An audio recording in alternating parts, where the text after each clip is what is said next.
ஹீரோக்கள் படம் வரலன்னு வருத்தப்படலாம், ஆனா பணம் வரலன்னு கருத்தப்படுறாரா? பணம் வாங்கிட்டாரு.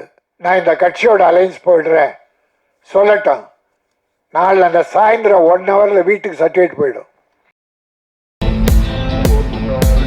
ஒரு தமிழ் பண்பாடு குத்து விளக்கு ஏற்றி ஆரம்பிச்சாங்க. குத்து விளக்கு ஏற்றுறது என்பது நம்முடைய தமிழ் பண்பாடு. இருள் நீங்கி ஒளி வீசணும். இப்போ அது மட்டும் இல்லை, குத்து விளக்கு பண்பாடு. குத்து விளக்கு ஏத்தனா என்னென்ன வேணும்? என்ன வேணும்? எண்ணெய், திரி, தீ. எண்ணெயை ஊற்றி திரிய வச்சு தீயை ஏற்றுறோம். அதை ஒரு 10 முறை சொல்லி பாருங்க. எண்ணெய் திரி தீ, எண்ணெய் திரித்தி, எண்ணெய் திருத்தி. கடவுளே, நான் இருளில் இருக்கிறேன், உனக்கு ஒளியேற்றுகிறேன், நீ என்னை திருத்தி என்னையும் வாழவை மக்களையும் வாழவை என்பதுதான் அது. மனிதனுக்குள்ள பொறாமை, பொச்சரிப்பு, பொல்லாங்கு, தீய வழக்கங்கள், அவன் அழிஞ்சு போகணும், இவன் கெட்டு போகணும் என்று நினைக்கிற அந்த இருள் நீங்கி என்னை திருத்தி பிறரை வாழ வைக்க நானும் வாழ இறைவா அருள் புரி என்பதுதான் அது. அதுபோல இந்த படம் ஒளி வீச, மக்கள் மனதில் இருளைக்கு ஒளி வீச குத்துவிளக்கு ஏற்றப்பட்டது. ஆக அந்த அருமை பண்பாட்டை நான் வாழ்த்துகிறேன். நல்லா இருந்தது சாங், 4 சாங் நல்லா இருந்தது, எடிட்டிங் நல்லா இருந்தது, பிக்சரைஸ் நல்லா இருந்தது. எல்லாரும் சொல்லிட்டாங்க படம் வெற்றி பெறணும், வாழ்த்தணும், உண்மையாக வாழ்த்தணும்னு. கவிதா என்னை கடைசியாக விட்டாங்க, அதுக்கு ஒரு நல்ல காரணம்னு சொன்னாங்க, ஏற்றுக்கிட்டேன். இந்த படம் வெற்றி பெறும், பெற்றால் அவர் அடுத்த படம் எடுப்பார்.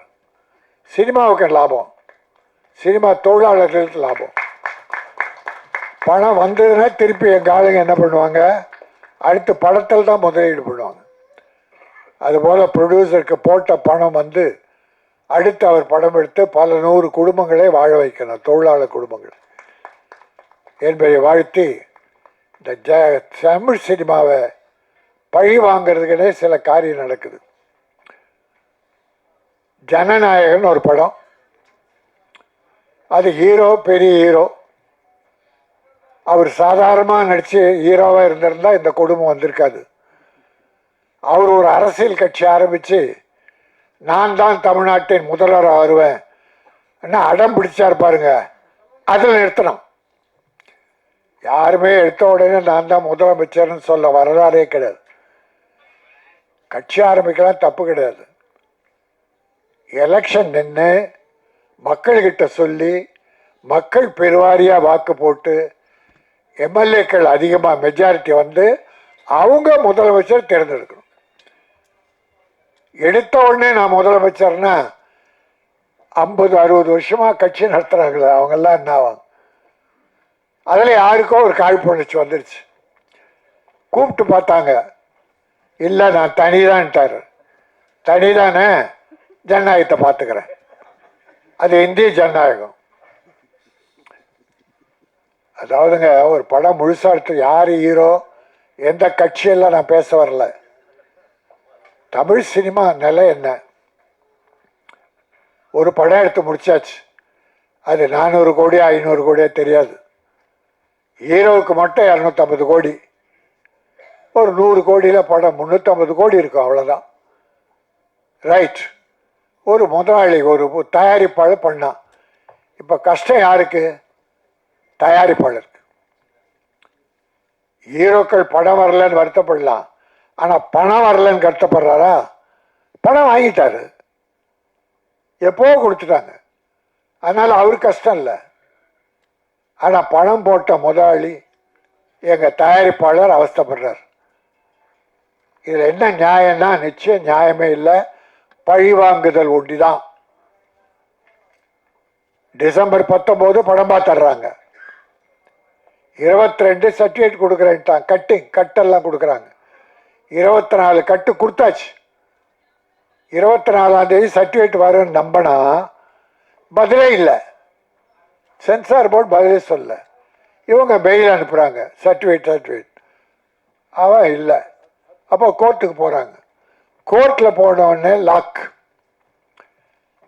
1 மாதம் மேலே ஆகுது, படம் வரல.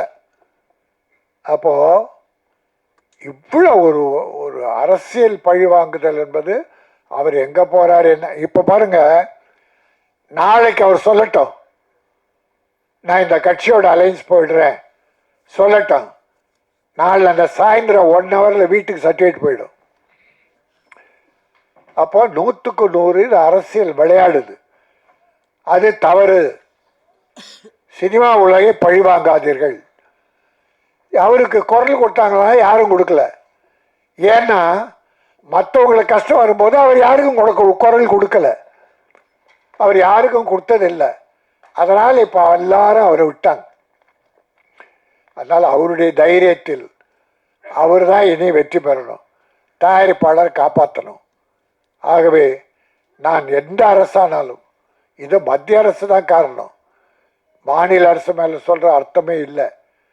முதலமைச்சரே ஒரு ட்வீட் போட்டிருக்கார், இந்த மாதிரி பழி வாங்கக்கூடாது என்று அவர் எதிர்ப்பு தெரிவிச்சிருக்கார். ஆகவே இந்த எந்த அரசானாலும் இந்த ஜனநாயகத்தை விரைவில் விஷயத்தை முடித்து, கோர்ட்டு மேட்ரு முடித்து, அந்த படம் ரிலீஸ் ஆகி ப்ரொடியூசர் காப்பாற்றப்பட வேண்டும்.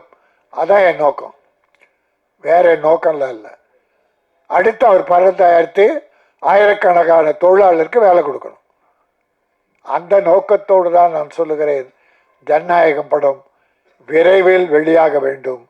உங்கள் அரசியலுக்காக சினிமாவை பழிவாங்காதீர்கள் என்று பொதுவாக சொல்லி, இந்த ப்ராமிஸ், சத்தியம், உண்மை, மெய், சத்தியமாக சொல்லுகிறேன், இந்த படம் வெற்றி பெற வாய்ப்பு இருக்கிறது.